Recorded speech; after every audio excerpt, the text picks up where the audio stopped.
기업을 운영하시는 대표님들 법인세는 계속 높아져 가고 낼 세금은 왜 이렇게 많아지냐라고 고민과 고충들 토로하시는데요. 진화하는 국세 행정 시스템을 알면 절세가 보인다라는 주제로 세종사업단 김영진 전무님과 알아보도록 하겠습니다. 안녕하세요. 네, 안녕하십니까. 예.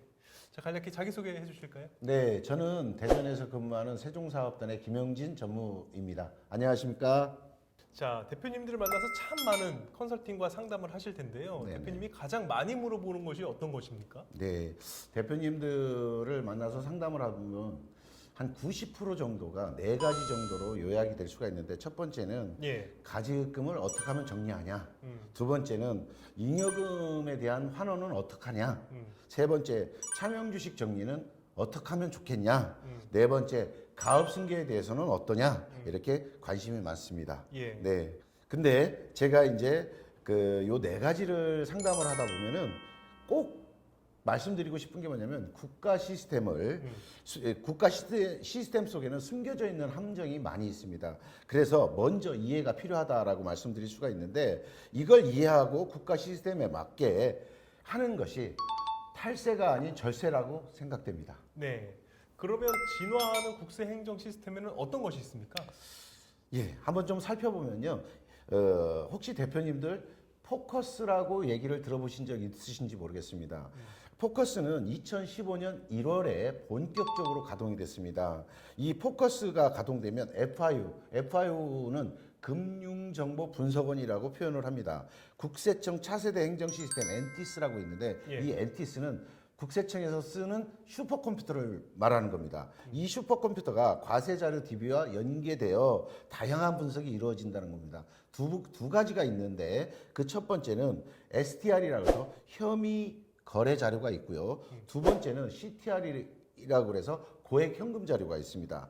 엔티스와 연계 분석이 돼서 세무조사에 직접 활용된다는 겁니다. 네. 그리고 두 번째는 2015년 1월 19일 날 전국 세무간소장 협의회에서 국세행정 운영 방안을 발표를 했습니다. 예. 이때 가장 나온 얘기가 뭐냐면 잔압세수라는 말이 나옵니다. 이 잔압세수는 뭐냐면 스스로 알아서 세금을 내라, 이 뜻입니다. 그래서 그 전에는 국세행정 패러다임이 사후 검증으로 됐는데, 이때부터 사전 지원 전환으로 바뀌었다는 거죠. 그러면 사전 지원 전환이라는 건 뭐냐면, 세금 신고 전에 안내되는 절차를 대폭 강화했다라고 말씀드렸습니다. 여기에는 크게 네 가지로 요약이 되고 있습니다. 네. 그 첫 번째가 부가가치세입니다. 이 부가가치세는 소득, 지출, 연계 분석을 통한 불성실, 성실 자료. 다시 말씀드려서 PCI 시스템이라고 하는데, 5년 동안 소득과 지출을 연계해서 내는 자료를 말하는 거고요.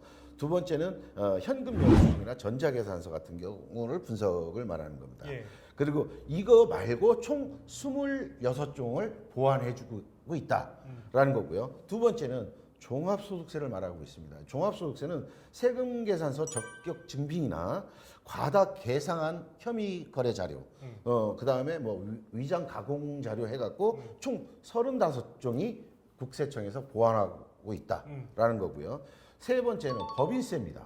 법인세는 법인 신용카드를 부당하게 사용했다든지, 아니면 지출 증빙 미수치 자료라든지, R&D 세액공제 부당 공제 금액이라든지, 대표님들 잘 알고 계시는 특수관계자 대여금, 가지급금을 말하는 거죠. 이 가지급금 변칙 처리 금액이라든지, 이렇게 해서 총 10종을 보완하고 있습니다.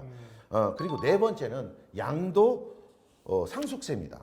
여기에 핵심은 허위계약서 작성을 말하는 겁니다. 이렇게 네 가지에 대해서 많은 자료들을 먼저 사전에 지원해주겠다. 네. 그래서 알아서 세금을 스스로 내라. 이거를 말하는 거고요. 이거를 2014년도에까지만 해도 수동관리가 되어 있었는데, 이것을 2015년도서부터 자동관리로 전자서구에, 국세청 전자서구에 자동 관리된다. 그래서 세정 전반에 걸쳐서 활용하고 있다라는 걸 꼭 기억하셔야 됩니다.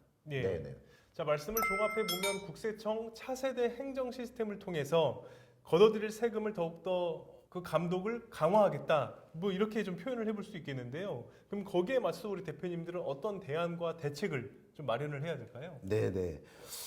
아까 잔압세수라는 말이 무슨 뜻이냐면 그동안 100원을 세금을 냈다면 아니다 200원 내라 대신 왜 세금을 내야 되는지 그 이유를 국가가 주겠다 이 뜻입니다. 그러면 대안과 대책을 갖고 가셔야 되는데 이 대안과 대책은 크게 5가지 정도로 주의를 하셔야 됩니다. 첫 번째는 대상이 누구냐? 근로자 아닙니다. 대상은 첫 번째는 법인을 말하는 거고요. 두 번째는요. 고소득 자영업자를 말하는 겁니다. 예. 그래서 국세 부과까지 발동이 된다는 건데 이 첫 번째 여기에 조심하셔야 될 것이 자금 출처입니다. 그래서 상속이나 증여에 대한 불법 자금에 대해서 자금 출처 조심하셔야 되고요. 두 번째는 차명입니다. 이 차명은 3가지가 있는데 첫 번째는 금융계좌, 두 번째는 부동산, 세 번째는 주식에 대해서 말을 하는 거고요. 세 번째 주의할 점은 금융소득 종합과세입니다. 예전에는 4천만 원이었는데 올해 그 뒤로 2천만 원으로 하향 조정됐다라는 겁니다. 그리고 네 번째는 가공경비 계상이라고 그래서 장부를 조작하는 겁니다. 예, 장부를. 근데 이 법인에서 보면 가지급금 같은 경우가 참 많습니다. 그걸 조심해야 되고요. 그리고 5번째는 국가에서 보는 시스템 중에 하나 무섭게 보는 게 매출 누락입니다. 예, 가수금이나 선수금 등 이런 장부 조작을 통해서 허위 신고는 엄벌을 하겠다. 이게 국가의 입장입니다.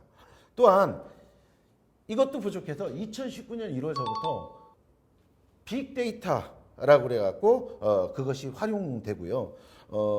실질적으로 고액 상습 체납자에 대해서는 30일 동안 유치장이나 체납액 회수 등을 강공을 하는 그런 제도도 또 나왔습니다. 예. 예, 좀 더 구체적으로 보면 과태료가 500만 원에서 3억까지 약 60배가 상향됐다라는 거고요. 두 번째는 명령 위반 횟수에 따라서 반복 부과된다라는 거고요. 세 번째는 신고 포상금이 탈세액의 5%에서 15%로 상향 조정됐다라는 거고요. 그 다음에 한도가 30억에서 40억으로 상향 조정됐다는 겁니다. 그리고 네 번째는 허위 가공 위장 자료에 대해서는 소멸시효를 10년 갖고 간다는 것이 국가의 입장입니다. 야, 그러니까 감독도 강화하고 처벌도 더 세게 한다는 네네네. 것을 좀 요약을 해볼 수 있겠는데요. 네. 자, 그러므로 인해서 이런 저희 같은 CEO 클리닉 이런 경영 컨설팅 업체와 깊이 있는 상담을 통해서 법인세를 조금이라도 아낄 수 있는 그 팁들을 얻어가 보는 것이 무엇보다 중요하다라는 생각이 드는데 대표님에게 하고 싶으신 이야기 해주시고 마무리하도록 하겠습니다. 네. 간단하게 정리하겠습니다. 먼저 그런 것들을 4가지를 보완하시려면 첫 번째는 국가 시스템을 정확하게 이해하고 계셔야 된다는 겁니다. 국가 시스템을 이해하고 규정과 법에 의해서 진행하는 것이 탈세가 아닌 절세라고 생각되는 겁니다. 예. 이상입니다. 예. 소득이 있는 곳에는 반드시 세금이 있고 그 세금을 내야 하는 납세 의무가 우리에게는 있기 때문에 세금을 조금이라도 아낄 수 있는 절약할 수 있는 방법이 있다면 반드시 알아가는 것이 좋겠죠. 그래서 오늘 진화하는 국세 행정 시스템을 알아야 절세할 수 있다라는 주제로 세종사업단 김영진 전무님의 말씀을 전해주셨고요. 유튜브 CEO 클리닉 채널 구독, 좋아요, 알림 설정 다시 한번 강조드리면서 오늘은 여기서 인사를 드리도록 하겠습니다. 말씀 고맙습니다. 네, 감사합니다.